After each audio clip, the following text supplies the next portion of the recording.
But again, like everybody, we'd heard the stories about all the country artists that had been from Knoxville. My parents knew a lot of their families, and so as soon as I started really showing interest in it, even to them, it never was like, oh, he's off his rocker. He's just a little kid.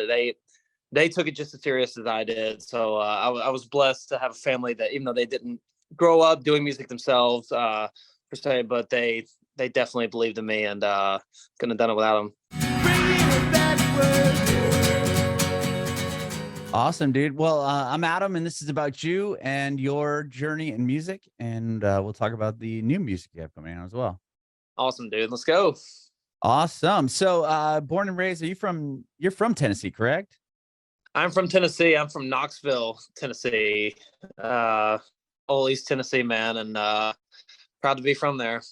Yeah, dude. I recently moved to Nashville area a couple years ago. From Well, let's go, dude. I was one of the many apparently Californians that have moved here. Let's go. You're one of them. Yeah, it was crazy that when we moved here, we had no idea that was like the case, and Yeah.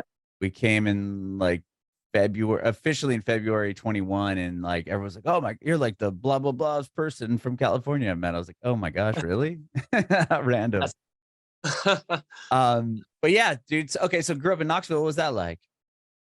Oh, bro, it was the best place to grow up, and obviously I'm biased, but I think especially growing up wanting to do country music and loving country music.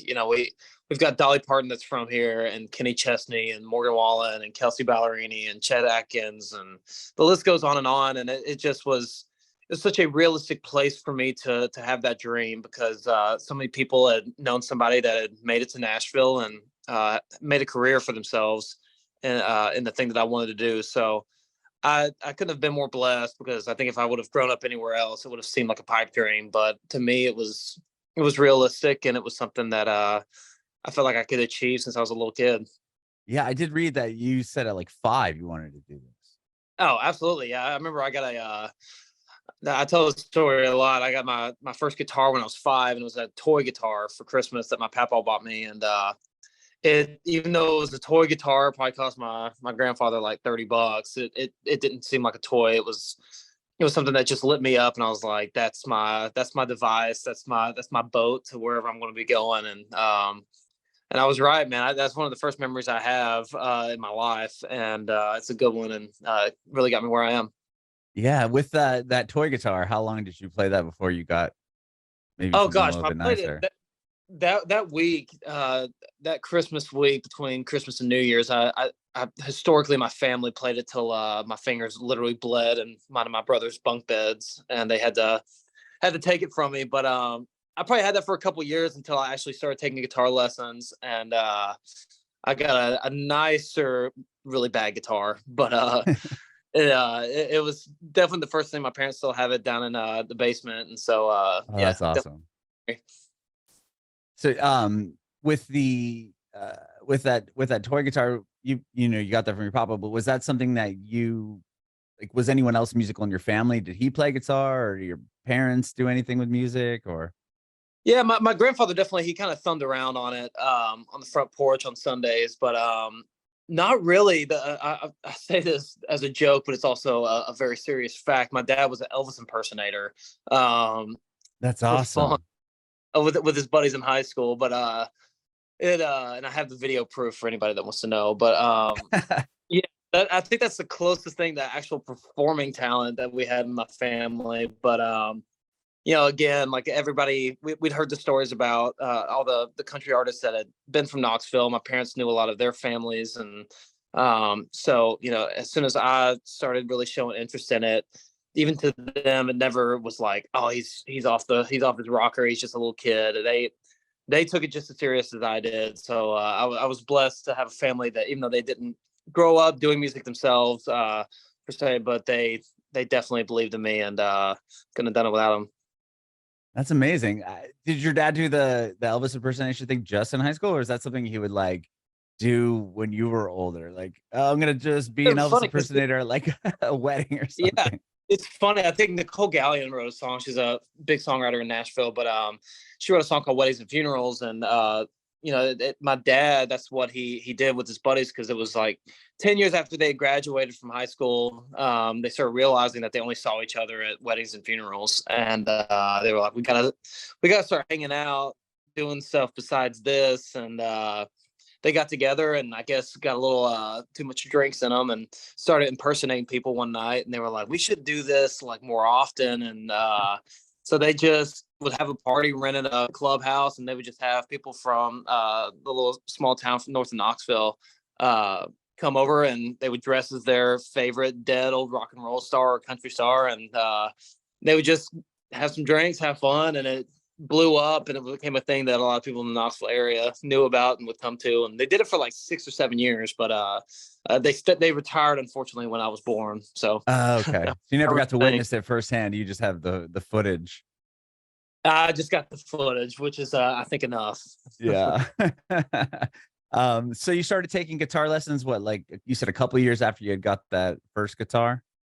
Yep, I did. Okay. And yeah, I took it from a really good guy named Chris Bean. And even then I was like, I didn't want to just learn G chords. I wanted to do guitar solos and all that. So I made it tough on my guitar teacher. Oh, okay. So you didn't want to just use it to write songs. You wanted to learn how to really shred on guitar. Oh, I wanted to do the thing. Yeah, I wanted to. I fell in love with like Brad Paisley and Keith Urban right Okay. around that same time. And I remember my guitar teacher was trying to take it slow with me. I was like, no, dude, let's speed this process up. Like nobody got girls just knowing how to play a G chord, dude. I want to do the whole thing. And he was with me, man. And he started kind of advancing the process. And I'm thankful for him, but I'm also thankful for Brad Paisley and Keith because they definitely got me into doing the solos thing. And yeah, I love doing that. Yeah. With with those lessons and everything, did you end up starting a band, or when did you start writing songs? I wrote my first song, yeah, soon after I started taking guitar lessons. And it was mostly just about my first song that I'd really written was about when my grandmother passed away. And so I wrote that song, and then it became more, laughable songs about girlfriends and girls I had crushes on in middle school. And but yeah, even from when I was 9, before I was playing guitar myself, I had just a group of local musicians that we would tour all the tomato festivals and every kind of fruit festival in the area, and any restaurant patios. We would play them, and anybody that would let a 9-year-old kid up there to sing Kenny Chesney and George Strait covers. And I did it, and my parents would haul me up, and my brother played baseball, and I played shows. And it was that way till I was 16 or 17, and it became a little bit more serious. And yeah, so that was my childhood, was doing that. Wow. So your parents would drive you, you're that young and you're playing all these different shows. Oh, absolutely. Yeah, Oh my absolutely. gosh. Wow. And then you said 16 is when what you started taking more seriously, as far as like you were trying to move to Nashville, or like what was the step Oh, from absolutely. I there? was definitely with my entire family to move to Nashville around like 15, 16. And then we got a call from some producers at The Voice, the TV show. Hmm. And so I went to LA and tried out for The Voice and did that for like a month. And then that's when it became more serious. I came back home, and then I just started really touring, getting people reaching out. And it just became a lot more serious. And it felt like a thing that if I was going to take the next step, I needed to move to Nashville. And so I got a call from a lady named Leslie DiPiero, who's the wife of a Hall of Fame songwriter, Bob DiPiero. And they had a publishing company in Nashville, and they'd heard a couple songs of mine on YouTube, and they called me and brought me down to Nashville. And that was my first time really having an actual meeting. And I signed a publishing deal with them, and that was kind of the stepping stone to get me in Nashville and songwriting and the whole thing that got me here. Wow. Real quick on the voice thing, did they find you online or something? Did they find like a YouTube video of you? Yeah, I guess they found me online, and I got a call from like one of the casting and producing people when I was on my school bus coming home from Oh, school. wow. It was like 2:30 or 3 o'clock in the afternoon on a Tuesday. And I remember telling everybody on the bus like shh, and that was crazy. I was like, I think I need to tell my parents about this, but I think I'm in. And so yeah, they'd seen a couple of videos on YouTube, and they liked what I did enough to, want me on the show for episode or two, I guess. And but it was a great experience, and yeah, kind of made me realize how big of a industry the whole thing that I wanted to get into was. Yeah, wow, that's wild to be on the school bus where you're like, "Hey, everybody," like, that was the voice. They're like, "Yeah, right." Yeah, I was like, I'm rich, dude. Oh, wow. Okay, so then you obviously you move back, and then you get this call, you move to Nashville, you get the publishing deal, and then are you just writing with others or for others at that point? Because I know there's kind of a different Yeah, thing there at the publishing deal, right? Like, sometimes you're not allowed to really pursue a artist career, they don't really want you to, or you can kind of do both. Like, what was your situation?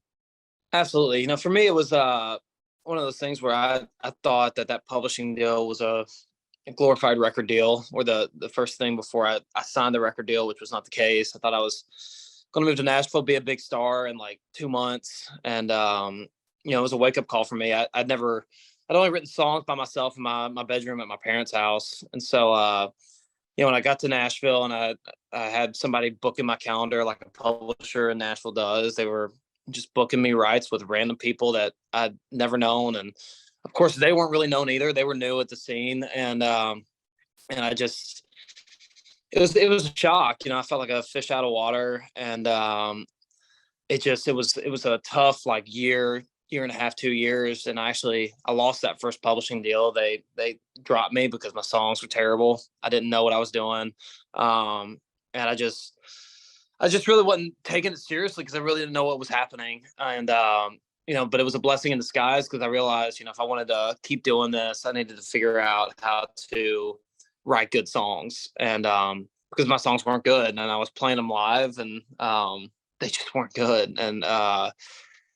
And so for me, that 6 months of not having a publishing deal and not being paid to write songs and not playing shows anymore, and I wasn't a little kid anymore that just got booked for being a cute little kid. I was growing up, but it was like my college experience, and I just started studying like crazy at my house, and just listening to songs, reading lyrics that were on the radio, and just figuring out how to dissect a song and know what it takes to write a great song, and hopefully one day perform those. And without that, I wouldn't be here, and Mhm. I would be talking about the hopefully good songs that I've written now. Without that first publishing deal, and without losing it. Yeah, I mean, to continue and really, like, hunker down and be like, "Okay, I'm gonna study these songs, I'm gonna really work at this," instead of you could have went the other way, right? Like, been crushed, Yeah, and obviously, I'm sure it was still crushing, but, like, "Okay, well, this isn't it. This isn't my thing. I'm gonna do something else." Like, yeah. was it, I mean, humbling, obviously, but difficult to get back and writing, and, like, what was it like once you had some songs that, you thought were better, and what do you do from that point? Just go out and start playing them around town? Well, absolutely. I think the turning point for me was it was during that 6 months or so where yeah, like I said, I didn't have anybody listening to my songs. It was up to me to decide what was good and what was not. I was trying to get meetings and trying to take meetings with other publishers and trying to get linked up with better songwriters, and my songs had to be better. They had to be good. And so I'll never forget, like, there's one day in particular that it just clicked. And I told the Old Dominion guys that it was one of their records. I think it was Happy Endings that I listened to, and I read the lyrics, and I got it. I got what I perceived as what a good song was. And I still feel that feeling now when I write songs. It was just a thing that I can't really explain, but I never looked back from that day. And a couple months later, I got a call from somebody at Sony, and they offered me a publishing deal. And then all of a sudden, like, people started hearing the songs that I was writing by myself, and during that time, and I got offered like 9 to 10 different publishing deals simultaneously after Sony did. And it was crazy. I was writing with better songwriters, and people were listening to me, and it was crazy. And just word got out around town, and it was a pretty insane experience in a few weeks. And I got a lawyer and all this stuff, and it was just wild. And then I signed at Universal Publishing inevitably, and I remember just pulling in and being in the kitchen at Universal in Nashville and just looking around, and every guy that was standing in the kitchen had like 15 number ones. And yeah, I'm just like, all right, this is the major leagues. And but I felt ready to compete, and it was a complete 180 from the 8 months prior where I was down. But I tell all young writers all the time that being told no is the most important thing before you hear a yes. I would much rather hear a no before a yes, because I can learn something from a no, and I can critique myself. So I was blessed, man. That was a really important time in my life. Yeah, and then you ended up having number ones and Yeah, writing for. I did read in your bio, you had like an experience with Kenny Chesney when you were young, and then you ended up writing a yeah, song for him or with him. I mean, talk about like a yeah. full circle moment. That must have been so wild. Oh, it was crazy. Well, again, that was like the first year of being signed to Universal. I had a couple cuts that came through, which I never thought that I would write songs for other people. I was just trying to write good songs, and Mhm. just I was just trying to get people to like my songs on Music Row. I never even thought about getting on a record. It just didn't seem like real to me. That didn't seem like a real thing. But Chris Janson took a chance and recorded a few of my songs in like the first 2 months of my publishing deal at Universal. And but then I started really realizing I can write songs for other guys and other artists and on the radio. And I just started trying to write songs like I thought other artists needed to record. And so Kenny Chesney was one of them. He'd been like you said, he'd been a dream of mine since I was a kid, being from Knoxville, Tennessee, him being from Knoxville. But that one felt more like a pipe dream. But I heard that he was going in the studio, and I was just like, let's write a bunch of songs that sound like Kenny Chesney songs. And I had a really good idea of what a Kenny Chesney song sounded like, because that's who I grew up listening to. So we wrote that song, Happy Does, me and a couple buddies that also had no hits and not really that many cuts. And we just thought it's a cool song, sounds like Kenny. Hopefully it puts us on Kenny's radar. And then before we knew it, Kenny was calling us saying that he wanted to record the song, and it was insane. And I remember thinking, like, I'm never going to have to buy another beer again in Knoxville. It was just such a big Yeah. deal. And it did, man. It changed my life. It was my first time hearing or having a song that really made my family proud, my friends proud, my hometown proud. And it felt like getting verified on Instagram. It felt like real. And it felt like everybody else saw it as I'm doing it. And to myself, it felt like I'm doing it. And I just, that song I'll be forever grateful for. Yeah. I mean, wow. To like I said, it was like what a full circle thing to meet him as a kid and uh later write a song that he Yeah. records. I mean, so that's wild. And then when you get that cut with him, um did that must open the doors to bigger and I mean, at that point are more people are like, hey, oh, I want to, get in a room with you because Yeah. obviously you've got something going on there. Absolutely. Yeah. Having that, sorry, a second, my phone messed up. Sorry. Oh, Yeah, no. it was definitely like um my introduction pretty much to Nashville, my reintroduction, I guess. And it definitely made people kind of look at me like, oh, like, what is this guy doing? And people definitely started listening to my songs with a more receptive ear. Sure. Yeah, it definitely did, and I started writing with the artist that I was trying to write songs for, instead of just hoping that they will somehow hear the song and hopefully we get to them at the right time. I was actually getting to write with people. And that summer that Kenny song went to radio and was on the radio, I got the chance to write with Cole Swindell. And then, Cole's become like a really, really close friend ever since then. And Jordan Davis was somebody that I got to write songs with that summer. Because of that song, it just got my foot in the door with other camps around town, because, well, again, it was like validation. And it definitely showed that I had something to offer, along with the other great writers in Nashville. Yeah, wow. And so at what point do you decide, or were you always kind of writing songs for yourself? Like when do you, shift to more of the artist thing? Yeah, actually, speaking of Cole Swindell, that summer, we wrote probably 40 songs together. And Man. we were just writing every other day. And mind you, this was also COVID, so like, not people aren't really doing anything. So all we did was just write songs in a house, and we got close. And one day he just was like, "Man, I don't want to sing this song. Like, I love this song, but like, I love how you're singing it, bro. Like, what if you got on the mic and what if we tried this as a Greylan song?" And I was like, I I forgot why I moved to Nashville. I forgot that was like why I wanted to do this. And I'll never forget the feeling that I felt when he said that. It was like the first time somebody around me had said, like, "What about you singing it?" And I was like, all right. And I love that song. And Cole kept texting me and calling me like, "Man, you need to start putting out your own music." And then Kenny Chesney actually after that our song rang the bell and it did the thing.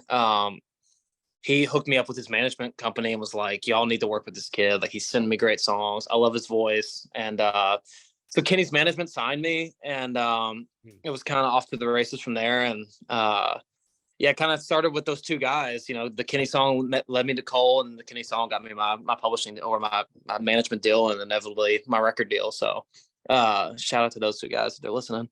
Yeah, that's amazing. What was that first song that you guys had wrote together, and you got the validation to take it? Yeah, I think it was called Body, Heart, and Mind. Okay. It was a favorite of Cole and his camps. Hopefully the world will hear that song one day. But it was definitely that first song that kind of got people's heads turned, just with my voice on it. Oh, but you never put it out. Never put it out. Nope. Huh. What is there a reason behind that? Or just No, I think Cole's been flirting with it for recording it himself for a while, but okay. we've gone back and forth about it in a positive way. Like, who's gonna be the guy that? It's definitely a song that one day will come out, whether it's him or I.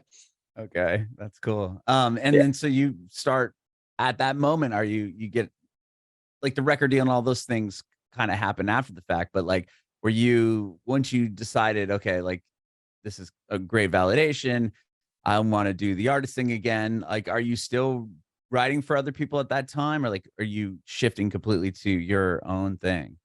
Yeah, absolutely. I think that the only shift that kind of happened for me was just write great songs instead of thinking in my head, like, would Dustin Lynch record this? Would Cole Ah, record this? I think that got it.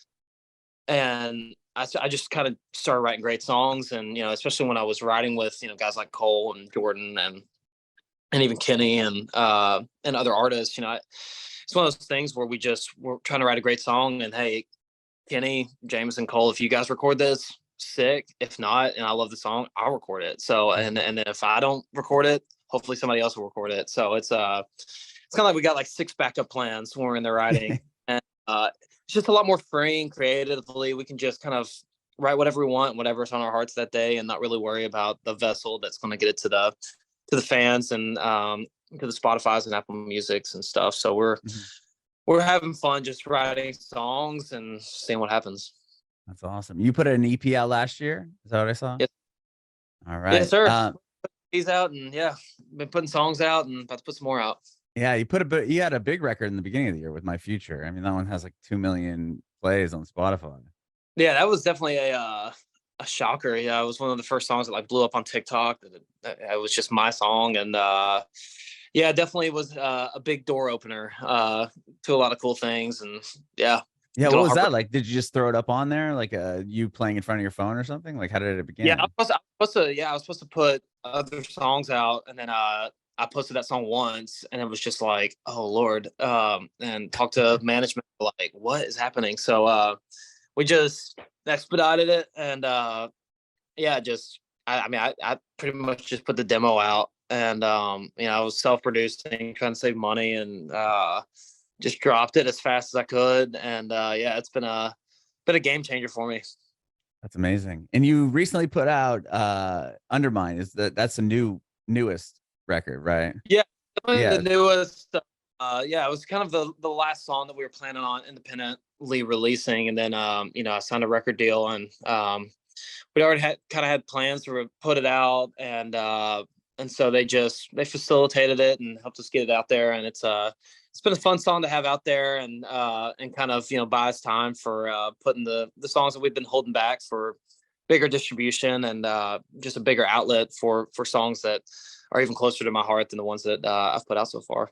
Awesome. So you have a batch of stuff ready to go, it sounds like. Yeah, man. I mean, we had a meeting yesterday, and I'd say in the next couple weeks we'll be announcing a release date for the first song that we feel like is gonna really be the trampoline, taking me up another notch. And yeah, I've got 7 songs completely done that'll be coming out between now and the end of the year. So it's exciting.